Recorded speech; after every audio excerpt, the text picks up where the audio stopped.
Nga, ano masabi ni mo, Busing? Ano sa mo magparapolan eh? Punta ko, ano nabuhat ni mo? Ang kunti-kunti rin sa mga lupa. Kung may lupa na tapos wala na ko na karoon lang tayo dito. Usa ka vlogger sa syudad sa Panabo nag-public apology ngadto sa LGU Panabo og LTO. Human nga nag-viral ang iyang video sa social media. Ngayon ko pasaylo sa LTO o sa LGU government kay sa akong pagkuha sa video dili to maayo nga pagkakuha nga video nako nga naay mga bati nga istorya. So guys, ako kinsa tong naka-upload diha, i-delete na lang ninyo. Then tapos na sila legit nga najud sila order nga manakop sila gabi. Hugot ang pagpangayo og pasaylo sa usa ka vlogger nga taga Barangay New Pandan, Panabo City og aminado sa iyang sala nga nabuhat sa pagkuha og video sa mga taga Land Transportation Office nga nakahatag og negatibo nga imahe sa mga personahe sa buhatan. Nasayran usab nga wala siya'y driver's license hinungdan nga siya gipatawag sa LTO Panabo. Ano mo na sa among Republic Afro 136, deputize namin sa LTO. So anytime bilibin mo ka na po. Sabado, Domingo, Gabi, Kadlaw, bilibin mo na po. Galing lang, naalang yung mga parehas sa mga bright code ng tao. Kapitan, bilin nga ni. Muna nag-provide, bilin nga ni. Pero kayo mga subayo ng balaod sir, makakalisin siya. Nakalisensya? Wala na. Kung mag-drive mo ka. Wala mo. Wala mo lisensya.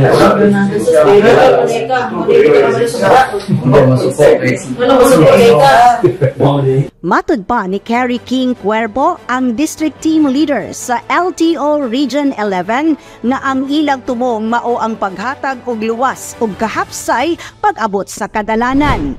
Gusto lang na mo i-announce kami na mga LTO law enforcement agency, kauban ang PCTMU, tumong namo na mahimong hapsay ug luwas ang tanang tao pag-abot sa atong kadalanan. Mao na isa sa mandato namo ang magdisiplina ug manakop og mga traffic violators.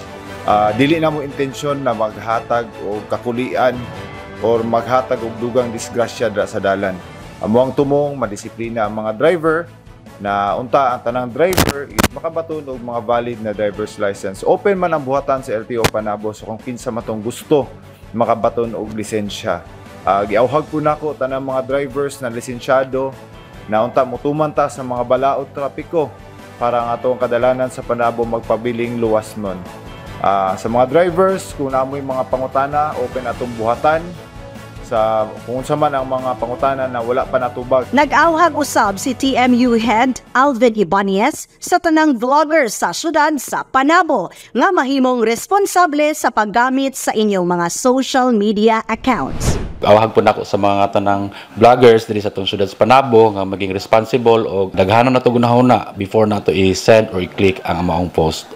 Og in behalf sa LGU Panabo, nagasubay po ta sa ato ang RA 4136 nga gipagawas sa ato ang nasyonal nga balaod og sa atong lokal sa RA 31-17 sa Batas Trapiko sa Panabo. Sa katapusan, naghatag og mensahe si LTO Panabo Head Elesiac A. Cabonilas nga atol sa ilang investigasyon ang maong vlogger wala kini nasayod sa mga balaod trapiko.